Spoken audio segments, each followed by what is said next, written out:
भी भक्तों को आश्विन मास में पढ़ने वाली एकादशी इंदिरा एकादशी की ढेर सारी शुभकामनाएं।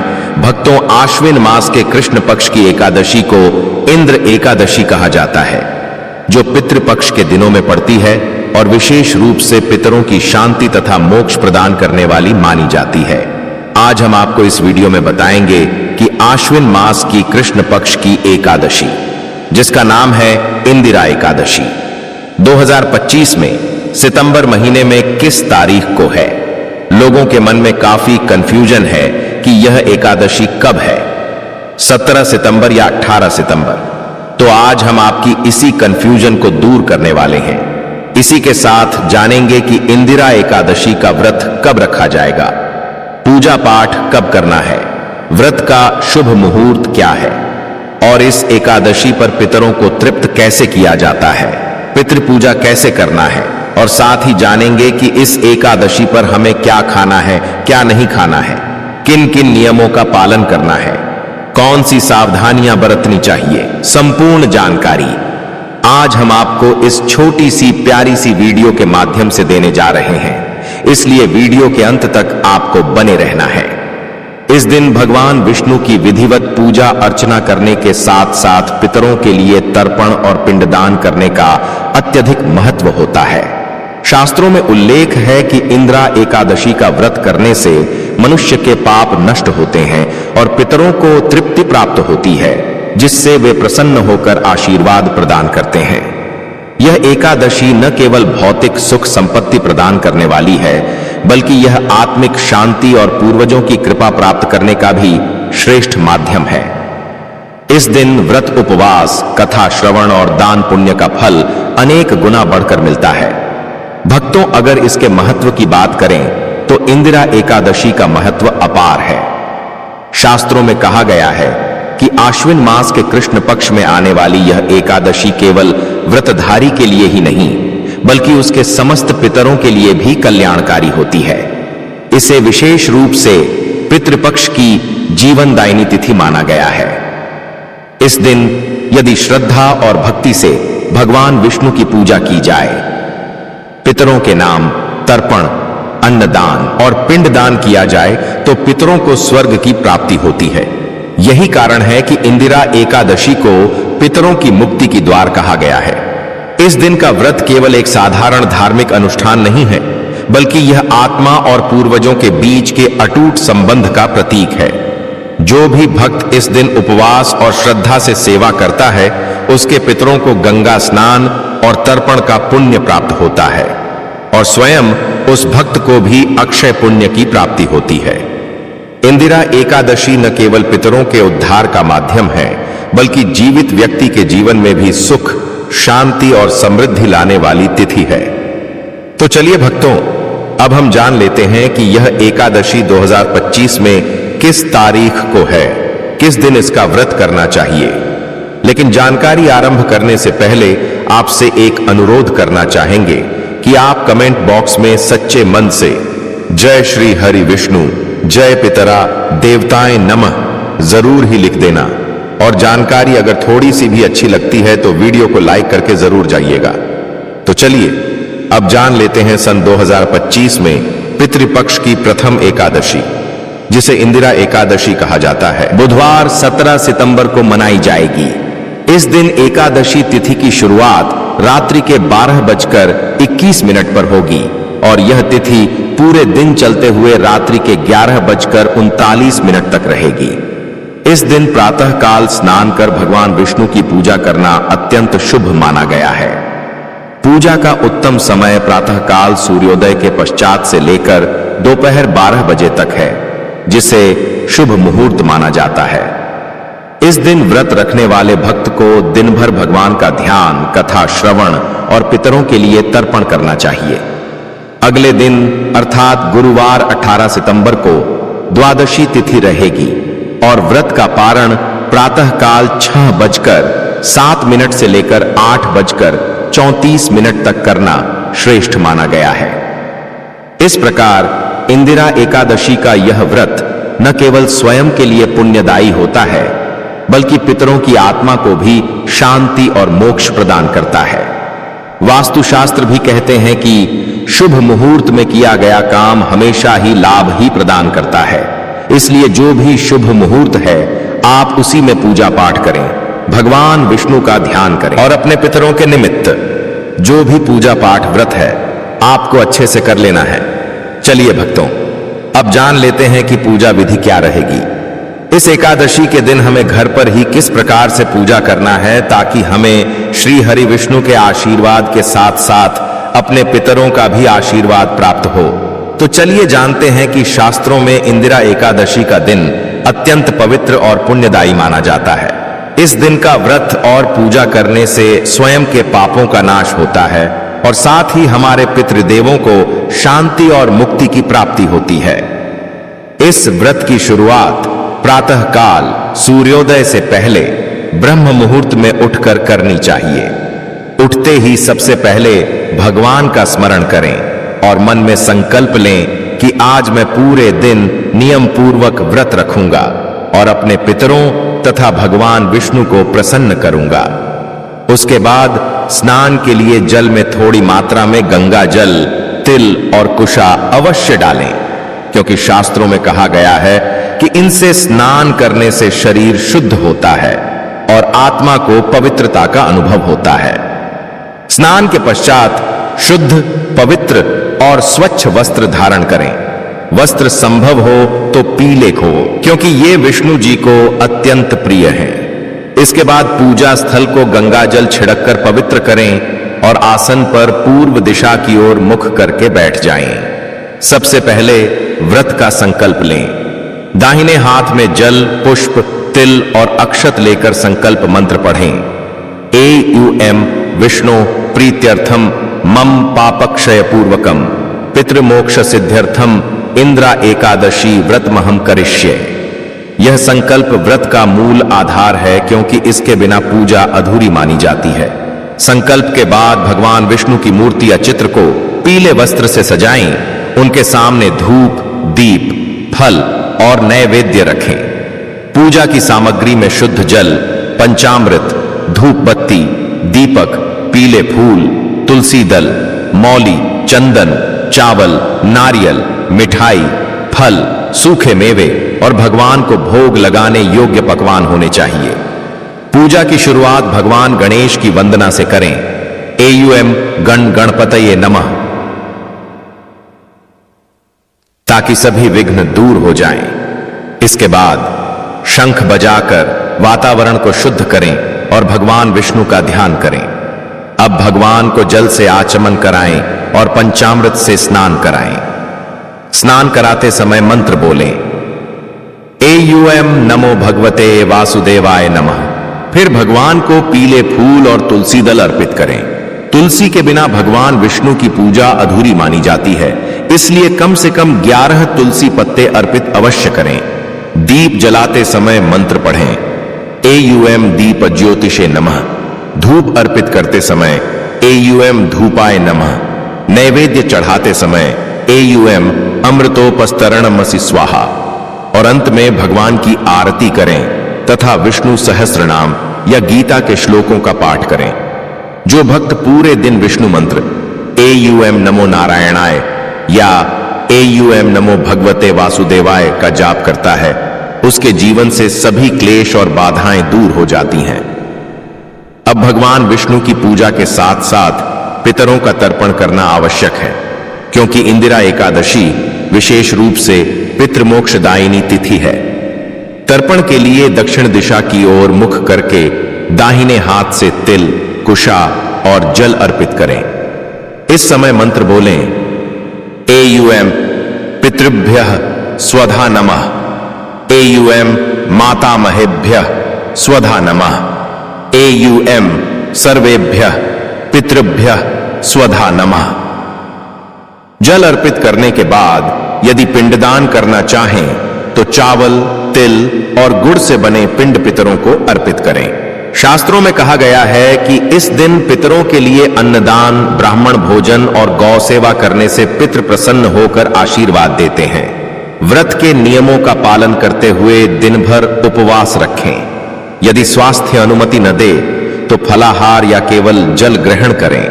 परंतु अनाज का सेवन न करें। दिन भर क्रोध, असत्य, परनिंदा, वाद विवाद और नकारात्मक विचारों से दूर रहना चाहिए। रात्रि को जागरण करें और भगवान विष्णु के भजन कीर्तन गाएं। जो व्यक्ति पूरी श्रद्धा से इस व्रत का पालन करता है, उसके पितरों को दिव्य लोक की प्राप्ति होती है और उसके स्वयं के जीवन में भी सुख, समृद्धि और शांति आती है। अगले दिन द्वादशी को प्रातः काल स्नान कर पुनः भगवान विष्णु का पूजन करें और नियत समय पर व्रत का पारण करें। पारण के समय तुलसी जल और फल ग्रहण करके व्रत समाप्त करें तथा ब्राह्मण या साधु को भोजन करवाकर दान दक्षिणा अवश्य दें। शास्त्रों में इंदिरा एकादशी के दिन दान का बहुत बड़ा महत्व बताया गया है, क्योंकि इस दिन किया गया दान कई गुना फल देता है और सीधे पितरों को तृप्त करता है। विशेष रूप से इस तिथि पर धान का दान सर्वोत्तम माना गया है, क्योंकि धान अन्न का रूप है और अन्न को जीवन का आधार कहा गया है। पितरों को अन्न से विशेष तृप्ति मिलती है, इसलिए इस दिन धान, तिल, गुड़, वस्त्र, फल, सब्जियां और आवश्यकता अनुसार अन्नदान करना चाहिए। साथ ही दीपदान और जलदान भी पुण्यकारी माने जाते हैं। दान हमेशा श्रद्धा और शुद्ध मन से करना चाहिए, चाहे वह किसी गरीब, भूखे, जरूरतमंद व्यक्ति को दिया जाए या किसी योग्य ब्राह्मण को। दोनों ही स्थिति में पितृ प्रसन्न होते हैं। शास्त्र कहते हैं कि यदि अपने सामर्थ्य के अनुसार दान किया जाए तो वह दान न केवल पितरों को तृप्त करता है, बल्कि दान करने वाले के जीवन से दरिद्रता और कष्ट दूर करता है। इसलिए इंदिरा एकादशी पर भोजन कराने, अन्न और धान दान करने, गौ सेवा करने और वस्त्र दान करने को सबसे श्रेष्ठ माना गया है। भक्तों, आपको जानकारी हम बता दें कि इस दिन खान पान को लेकर बाद विशेष ही महत्व बताया गया है। कुछ लोग जाने अनजाने में ऐसी वस्तु का सेवन कर देते हैं जिससे व्रत टूट जाता है, जिससे श्री हरि विष्णु तो क्रोधित होते ही है, साथ में आपके पितृ देवता भी आपसे रोस्ट हो जाते हैं। शास्त्रों के अनुसार इंदिरा एकादशी के दिन व्रतधारी को पूर्ण रूप से सात्विक रहना चाहिए, क्योंकि यह व्रत न केवल पापों का नाश करता है बल्कि पितरों की आत्मा को भी शांति प्रदान करता है। इस दिन स्त्री हो या पुरुष, सभी को व्रत करना चाहिए और सात्विक आहार ही ग्रहण करना चाहिए। सात्विक आहार में फल, दूध, दही, मूंगफली, नारियल, सिंघाड़े का आटा, राजगिरा, आलू, शकरकंद, कुत्तू का आटा, शहद और ताजे फल का रस प्रमुख हैं। इनका सेवन करने से शरीर पवित्र रहता है और मन एकाग्र होकर पूजा पाठ में लग जाता है। वहीं इस दिन तामसिक और राजसिक भोजन जैसे प्याज, लहसुन, मांस, मछली, शराब, मसालेदार और तैलीय भोजन, चावल, गेहूं, दालें और अन्य अनाजों का सेवन पूरी तरह वर्जित माना गया है। इस दिन किसी भी प्रकार का मांसाहार, मद्यपान या नशीली वस्तु ग्रहण करना पितरों का अपमान माना जाता है। शास्त्रों के अनुसार सात्विक भोजन से शरीर और मन दोनों शुद्ध रहते हैं और पितृ तर्पण तथा विष्णु पूजा का पुण्य कई गुना बढ़ जाता है। इसलिए इंदिरा एकादशी पर सात्विक रहकर व्रत का पालन करना ही सर्वोत्तम आचरण है, जो स्वयं के लिए भी मंगलकारी है और पितरों की आत्मा के लिए भी मोक्षदायी और पुननग्गी बताया गया है। तो चलिए भक्तों, अब हम जान लेते हैं कि वह कौन से कार्य हैं या कौन सी गलतियां हैं जो हमें इस एकादशी में नहीं करना है। इंदिरा एकादशी का व्रत केवल एक साधारण उपवास नहीं है, बल्कि यह पितरों की तृप्ति और भगवान श्री हरि विष्णु की कृपा पाने का सबसे पावन दिन माना गया है। इस दिन कुछ ऐसी गलतियां हैं जिनसे हमें दूर रहना चाहिए, क्योंकि यदि जाने अनजाने में भी ये कार्य हो जाते हैं तो व्रत का सारा पुण्य नष्ट हो जाता है और पितृ देवता के साथ साथ श्री हरि विष्णु भी नाराज हो जाते हैं। सबसे पहले तो इस दिन झूठ बोलना, कटु वचन कहना या किसी का अपमान करना बिल्कुल वर्जित है, क्योंकि यह व्रत सत्य और संयम पर आधारित है। इसी प्रकार तामसिक भोजन जैसे प्याज, लहसुन, मांस, शराब या नशीली वस्तुओं का सेवन करने से व्रत अपवित्र हो जाता है और इसका फल नहीं मिलता। कई लोग अज्ञानवश दिन भर सोते रहते हैं, पूजा पाठ नहीं करते या व्रत को आधे दिन में ही तोड़ देते हैं। यह बहुत बड़ी गलती है, क्योंकि एकादशी का व्रत तभी पूर्ण माना जाता है जब उसका पारण दूसरे दिन उचित समय पर किया जाए। इसी तरह क्रोध करना, झगड़ा करना या किसी से कलह करना भी इस दिन वर्जित है, क्योंकि ऐसा करने से मन अशांत हो जाता है और व्रत का महत्व नष्ट हो जाता है। इस पावन तिथि पर पितरों की तृप्ति के लिए दान पुण्य करना आवश्यक है। इसलिए यदि कोई ब्राह्मण गौ माता या जरूरतमंद को अन्न, जल और वस्त्र नहीं देता तो उसका व्रत अधूरा रह जाता है। इसके अलावा किसी भी जीव को कष्ट देना, पशु पक्षियों को नुकसान पहुंचाना या उन पर अत्याचार करना भी इस दिन पाप की श्रेणी में आता है। शुद्धता का भी विशेष ध्यान रखना चाहिए, क्योंकि अशुद्ध वस्त्र पहनकर बिना स्नान किए या गंदगी में पूजा करने से भगवान प्रसन्न नहीं होते। कुल मिलाकर इंदिरा एकादशी का व्रत मन, वचन और कर्म से शुद्ध रहकर, सत्य बोलकर, तामसिक आहार से दूर रहकर, क्रोध और झगड़े से बचकर तथा दान पुण्य करके ही सफल होता है। यदि इन नियमों का पालन न किया जाए तो व्रत का पुण्य तो नष्ट होता ही है, साथ ही पितरों की आत्मा भी अशांत रहती है और घर परिवार पर विपत्ति आने की संभावना बढ़ जाती है। इसलिए हमें हर हाल में इन गलतियों से बचना चाहिए और श्रद्धा, भक्ति तथा शुद्ध आचरण के साथ यह पावन व्रत करना चाहिए, ताकि भगवान विष्णु की कृपा और पितरों का आशीर्वाद हमें प्राप्त हो सके। इंदिरा एकादशी का व्रत केवल पितरों की मुक्ति का मार्ग ही नहीं, बल्कि भगवान श्री हरि विष्णु की अनंत कृपा पाने का अद्भुत अवसर भी है। इस दिन हमें कुछ विशेष नियमों का पालन करना ही चाहिए, ताकि हमारा व्रत पूर्ण फलदायी हो सके। सबसे पहले तो प्रातःकाल स्नान करके शुद्ध और पवित्र वस्त्र धारण करना अनिवार्य है, क्योंकि शुद्धता से ही पूजा का प्रभाव बढ़ता है। इसके बाद भगवान विष्णु की मूर्ति या चित्र के सामने दीपक जलाकर, धूप फूल अर्पित करके और तुलसी दल चढ़ाकर श्रद्धा से पूजा करनी चाहिए। इस दिन श्री हरि का नाम स्मरण, मंत्र जप, गीता पाठ और विष्णु सहस्त्र नाम का पाठ करना अत्यंत शुभ माना गया है। इंदिरा एकादशी पितृपक्ष में आती है, इसलिए पितरों की आत्मा की शांति के लिए जल तर्पण करना और उनके नाम पर ब्राह्मण, गौ माता या जरूरतमंदों को भोजन और दान अवश्य देना चाहिए। इस दिन व्रतधारी को तामसिक भोजन से दूर रहकर केवल सात्विक आहार ही लेना चाहिए, और वह भी एकादशी के नियम अनुसार। व्रत को सफल बनाने के लिए दिन भर भक्ति भाव से समय व्यतीत करें, क्रोध और आलस्य से बचें और अधिक से अधिक भगवान विष्णु के नाम का कीर्तन करें। एक और विशेष नियम यह है कि व्रत को बीच में न तोड़ा जाए, बल्कि अगले दिन द्वादशी के पारण मुहूर्त में ही फलाहार या अन्न ग्रहण किया जाए। यदि इन नियमों का पालन किया जाए तो भगवान विष्णु की कृपा से न केवल पितरों की आत्मा को शांति मिलती है, बल्कि घर परिवार में सुख, समृद्धि और उन्नति भी आती है। यही कारण है कि कहा गया है, जो इंदिरा एकादशी का व्रत सच्चे मन से करता है वह स्वर्ग और मोक्ष दोनों का अधिकारी बनता है।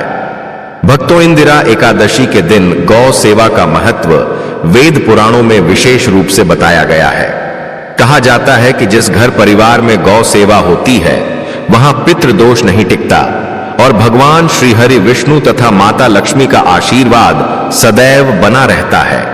इस पावन तिथि पर यदि हम श्रद्धा भाव से गौ माता को हरा चारा, ताजी घास या गेहूं चना खिलाते हैं तो हमारे पितरों की आत्मा तृप्त होकर आशीर्वाद देती है। विशेषकर गुड़ और आटे से बने हुए लड्डू या रोटी पर घी लगाकर गौ माता को खिलाना अत्यंत शुभ माना गया है, क्योंकि यह न केवल गौ माता को प्रिय है बल्कि पितरों को भी संतोष प्रदान करता है। इसके अतिरिक्त इस दिन गौ माता के चरणों में हल्दी, रोली और पुष्प अर्पित करके उनकी परिक्रमा करना, उन्हें जल पिलाना और पीठ पर हाथ फेरकर प्रणाम करना जीवन में समस्त बाधाओं को दूर करता है। करना चाहिए। कहा गया है कि गौ माता के शरीर में समस्त देवताओं का वास है, इसलिए इंदिरा एकादशी के दिन गौ सेवा करना वास्तव में समस्त देवताओं की सेवा के समान है। यदि कोई व्यक्ति सामर्थ्य अनुसार गौ माता को गुड़, हरी घास, फल सब्जी या अनाज का दान करता है तो उसे 100 यज्ञों का फल प्राप्त होता है और उसके पितृलोक में बसे पूर्वजों को भी मुक्ति की प्राप्ति होती है। यही कारण है कि आस्था से कहा जाता है, गौ सेवा बिना एकादशी का व्रत अधूरा है। इसलिए इस विशेष दिन पर हर घर के लोगों को यथाशक्ति गौ सेवा करनी चाहिए और गौ माता को प्रसन्न करके भगवान विष्णु और माता लक्ष्मी का दिव्य आशीर्वाद प्राप्त करना चाहिए। प्रिय भक्तों, इंदिरा एकादशी का व्रत वास्तव में भगवान श्री हरि विष्णु की कृपा पाने का सर्वोत्तम साधन है। शास्त्रों में कहा गया है कि जो भक्त इस दिन पूरे श्रद्धा भाव से उपवास, पूजन और दान करते हैं, उनके पाप नष्ट हो जाते हैं और जीवन में सुख समृद्धि का वास होता है। इस तिथि का एक और विशेष महत्व यह है कि पितृपक्ष में आने वाली इंदिरा एकादशी पितरों की आत्मा को तृप्त करने और उन्हें मोक्ष दिलाने का अद्वितीय अवसर देती है। जब हम अपने पितरों के लिए तर्पण, दान और सेवा करते हैं तो वे प्रसन्न होकर हमें आशीर्वाद देते हैं और हमारे घर परिवार में शांति और समृद्धि का संचार होता है। इसलिए भक्तों, इस एकादशी पर भगवान विष्णु की पूजा और पितृ देवताओं की सेवा दोनों का संतुलन बनाए रखना आवश्यक है।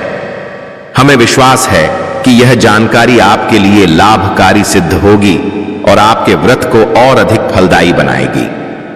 अगर आप